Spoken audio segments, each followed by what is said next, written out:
Hello everyone, welcome to part 2 of the castle tour. This is the final castle tour. Today we're going to be touring the inside of the castle walls, and of course the courtyard. We're also going to be exploring their different uses, and as I did mention in the last video, we are going to be going the different roles of different Minutemen and what their loadouts are and their equipment. So as you see here, we are going into the first room. This room in the concrete structure is the mail room given to the Commonwealth couriers. Basically, their job is to get important messages from one spot to the next, as well as getting important messages to the general. So here is the general's office. Now I did feel like the general doesn't spend too much time in here, so I didn't put too much in here. I did feel like he spends more time outside getting things done. So this is more for public affairs, such as talking to influential people in the Commonwealth, as well as the press.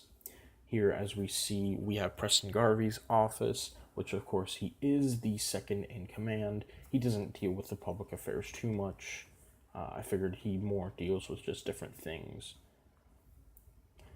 So as you see here, there's actually a lot of scaffolding as well as supports that we'll see on the ground level. Now, the reason for these scaffolding and supports is because the building is relatively new.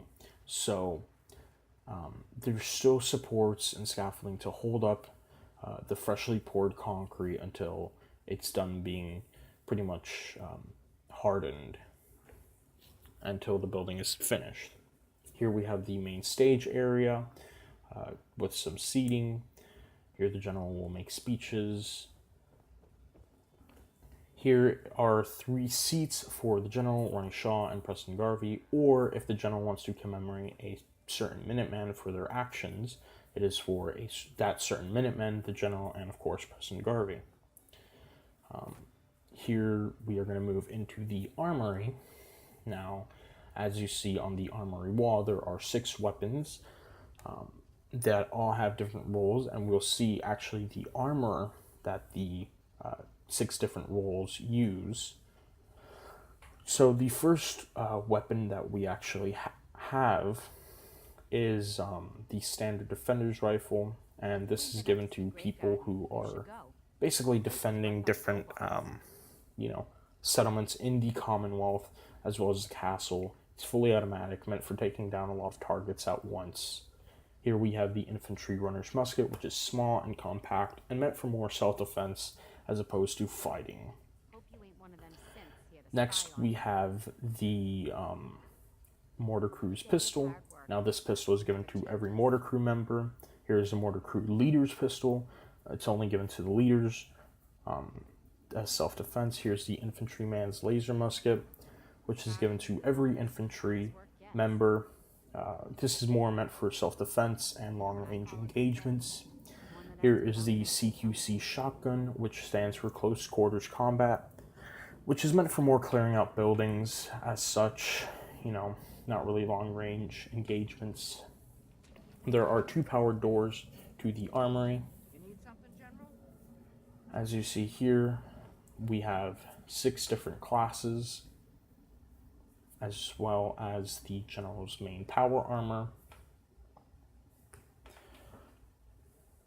So as you see, it's many mixed match pieces, and I chose what looks aesthetically pleasing, honestly. Here is the power armor itself. This is meant for power armor units. As you see, they also have a minigun, meant for more attacking a certain building, or as opposed to defending. Here is the firebug, which is meant for clearing out maybe any critters or mirelurks that have taken up shelter in a certain area.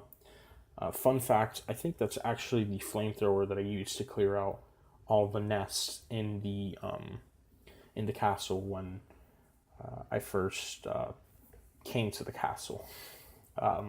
Here is the infantryman. As you see, they have the standard Minutemen uniform, some leather armor, the staple Minutemen hat, and of course some sunglasses. Next we see the Defender, which, as you see, their armor is a bit heavier. They also have sunglasses, a helmet, an army helmet, and then next we have the Commonwealth Courier, which is also known as a runner. They have the surveyor outfit, sunglasses, and a baseball cap. As you see, it's a bit lighter. Here we have the mortar crew. However, this is a leader. The way this is distinguishable is mortar crews have on a regular uniform with no hat, and then mortar crew leaders have the hat. Here we have the general's house. As you see, it's quite big compared to some other houses. This is where the general lives when he's not living maybe at Croup Manor or, in different other places. There's a lot of living space in here for maybe him and his family. Has a lot on his desk right now. He's working a lot. This is his desk space and his bedroom. I did put a skylight up. I did feel like maybe at night the general likes to look up into the stars, maybe when he's working. Here is his bathroom. Of course, a cleverly placed Deathclaw head there as well. As you see, there's also some outside workspace, and that's in case the general wants to get some fresh air while working. So here is the general's garden, where he spends some time gardening, where he grows his own vegetables to eat. Here is the representative's home.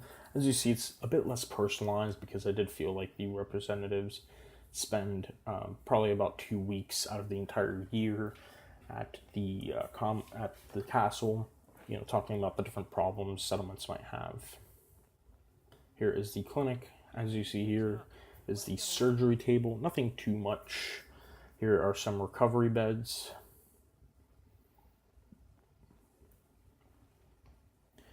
Here is a small little lounging area.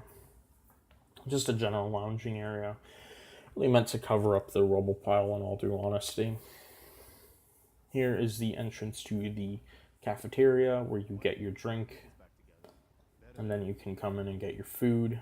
There is the menu up there. A lot of seating space as well. So here is the kitchen. As you see, there's some file cabinets here. And the reason for that is because Fallout doesn't really have any refrigerators, unfortunately. Even if they're old, beat-up refrigerators, they would still be good for storing items. So I figured maybe they used, maybe this is a different type of refrigerator, like an icebox sort of, just meant to store some food. So as you see, there's the menu. If you don't want what's on the menu, you could also buy from the Edotronic. So as you see here, we're going to go into the Radio Shack. This is where the DJ or the radio host lives and spends most of his time. He lives near his work pretty much. I figured maybe the radio has moved on from settlement announcements to maybe some speeches and other stuff. Here is the debriefing room, as well as a classroom. Maybe the general teaches some classes here on survival in the wasteland.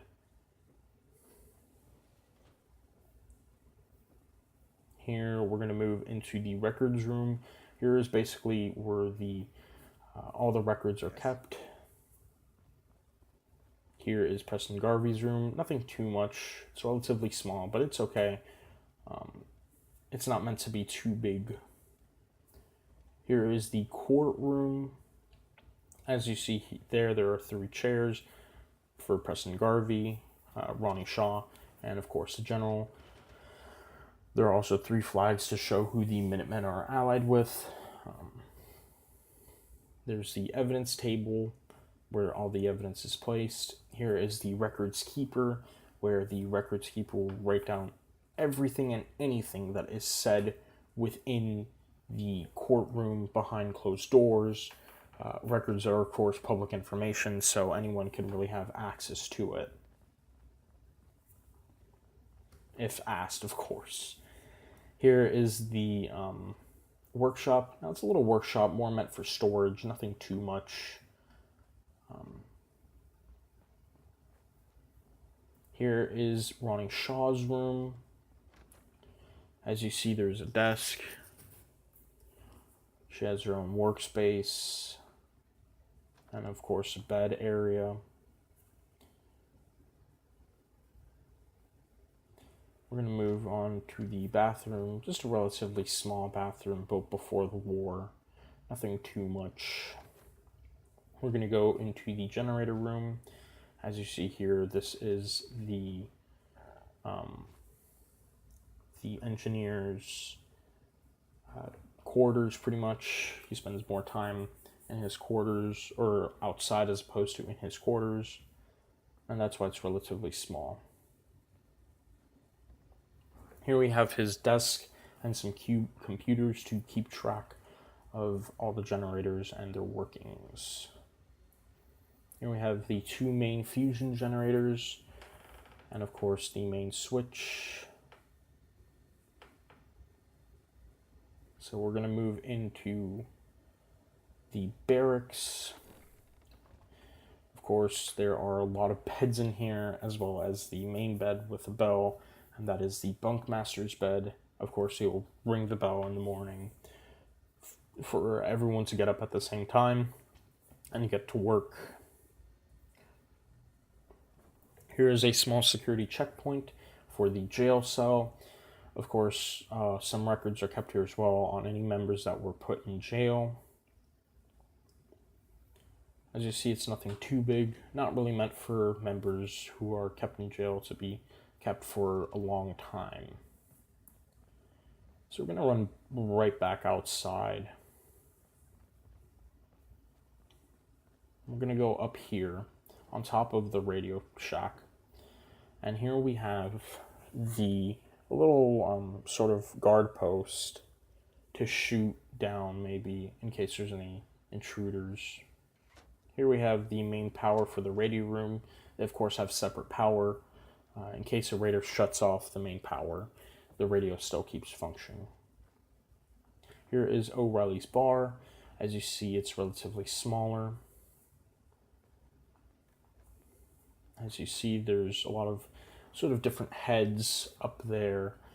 There's also a VIP chair, which is very different from every other sort of chair in here. And that is because maybe there's a certain Minuteman who spends a lot more time, maybe he tells a story after a long day. And he's the story of the day, so to speak. So he gets his own chair. And here is the statue. This is the final part of the tour. The statue is given to basically commemorate the lost lives of every Minuteman. He faces to the sunset to represent that the Minutemen do carry the light into the darkness. A lot of different stuff are scattered around here to basically represent different lost lives of Minutemen. Anyway, thank you all for watching. I really do appreciate it. Stay tuned for a quick announcement video of what I'll be doing in the future. See you then.